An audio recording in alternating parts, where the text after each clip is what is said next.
Hey guys, I'd like to dedicate this piece to all the teachers and students that are currently doing their end of year exams. Online, offline, whatever way you're getting them done. Massive fair play to everyone. Keep the heads up, keep going, and well done. So I wanted to have a look at Raglan Road, the poem, the song, and also Patrick Kavanagh. And the reason being, I refound Soundings, fantastic book, and in here you have some of Patrick Kavanagh's best stuff. Every old man I see reminds me of my father. To bicycles go by in twos and threes. There's a dance in Billy Brennan's barn tonight. And there's the half-talk code of mysteries and the wink and elbow language of the light. Oh, stony grey soil of Monaghan, the laugh from my love you thieved. So some brilliant poetry. Now, unfortunately, strangely enough, Raglan Road isn't in here and didn't make it onto the syllabus. I'm not sure it ever did, but it's a wonderful, wonderful poem and a beautiful song as well. Raglan Road didn't start out as Raglan Road, the poem. It was published in 1946 and it was called The Dark-Haired Miriam Ran Away, and named after a person called Miriam. It wasn't really named after Miriam. Turns out that Miriam was Patrick's brother's girlfriend, Peter Kavanagh's girlfriend. And Patrick wrote the song about his then young girlfriend, and he didn't want to name her in the song or about the song or the name of the song because he didn't want to embarrass her. And her name was Hilda Moriarty. So Hilda Moriarty, 20 years old, Patrick Kavanagh in his 40s.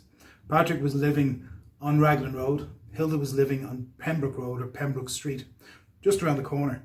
And they'd often bump into each other as she would walk to the Royal College of Surgeons because she was studying to be a doctor at the time. And eventually she became Dr. Hilary Moriarty. And eventually she married the Minister for Education, Donogh O'Malley. Yeah, that's his name.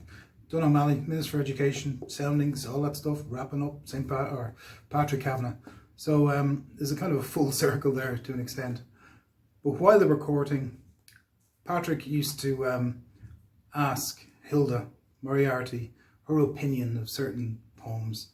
And when they would do that, they would walk to Grafton Street. They'd go into a place called the County Shop, have tea and discuss. And these kind of places are referenced in the beautiful poem, Raglan Road. They'd also go to Mitchell's and Dawson Street. On one of those occasions, and interviewed in her later years, Hilda would have recalled that she said to Patrick, you know, about his poetry, sure, all you write about is soil and stones. And, you know, he said, well, I might just write about you. Subsequently, he wrote a number of poems which were quite direct. Hilda 1, Hilda 2. But what he did say to her was, I'm actually going to immortalise you. And he did, in Raglan Road. On Raglan Road of an autumn day, I saw her first and knew that her dark hair would weave a snare that I might one day rue. I saw the danger and I passed along the enchanted way, and I said, let grief be a fallen leaf at the dawning of the day.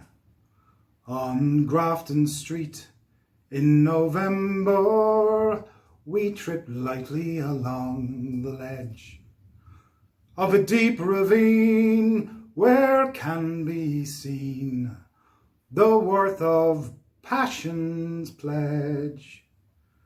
The Queen of Hearts still making tarts, and I not making hay.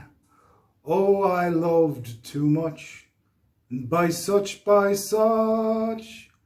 is happiness thrown away. I gave her gifts of the mind, I gave her this secret sign that's known to the artists who have known through gods of sound and stone, and word and tint without stint.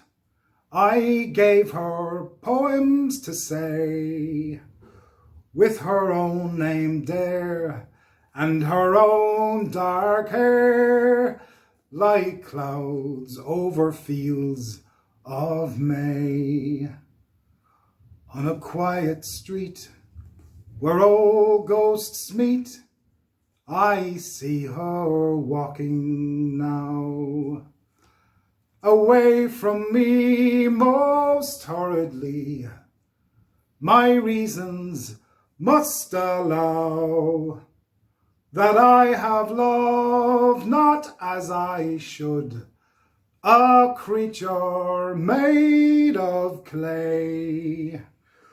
When the angel woos the play, he'd lose his wings at the dawn of day.